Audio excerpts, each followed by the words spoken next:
Title: California reservoirs rebound dramatically after record rain and snow. California's key reservoirs, which had fallen so low during the state's severe drought that boat docks were stranded on dry land and cars could drive into the center of what should have been Folsom Lake, have rebounded dramatically. Thanks to a series of powerful storms that dumped record amounts of rain and snow across the state, reservoirs are now replenished, marking a stark end to California's 3-year drought.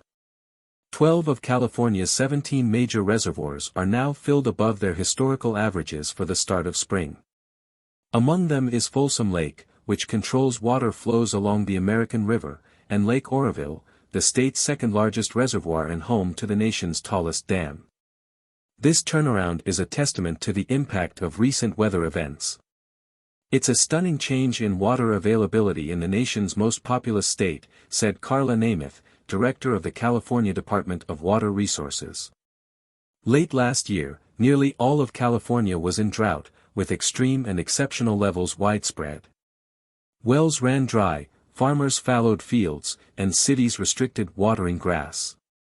The transformation began in December with the first of a dozen atmospheric rivers, which caused widespread flooding and damage but also delivered as much as 700 inches of snow in the Sierra Nevada mountains. California went from the 3 driest years on record to the 3 wettest weeks on record, and we were catapulted into our rainy season in January, Namath added. However, the sudden influx of water presents new challenges. Some reservoirs are now so full that water is being released to make room for additional storm runoff and snowmelt, potentially causing flooding this spring and summer. The Sierra Nevada mountains currently hold one of the largest snowpacks on record, with water content at 239% of its normal average. "We know there will be flooding as a result of the snowmelt," Namath said. "There's just too much snowmelt to be accommodated in our rivers and channels. To manage this, water is being released from the Oroville Dam spillway, which was rebuilt after it broke apart during heavy rains in February 2017. The reservoir is currently 16% above its historic average, a stark contrast to 2021, when water levels dropped so low that hydroelectric dams stopped generating power.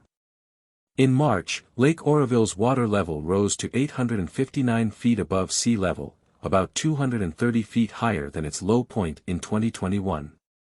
The public is going to benefit from the higher water levels. Everything is easier to get to, and they can just jump on the lake and have fun," said Jared Rail, who manages the Bidwell Canyon and Lime Saddle marinas at Lake Oroville.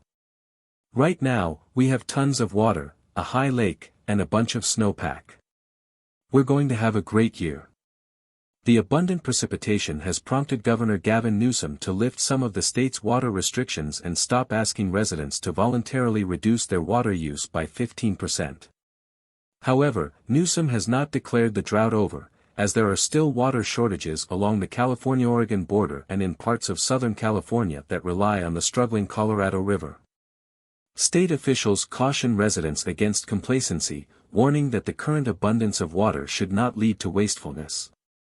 "Given weather whiplash, we know the return of dry conditions and the intensity of the dry conditions that are likely to return means we have to be using water more efficiently," Namath said. "We have to adopt conservation as a way of life.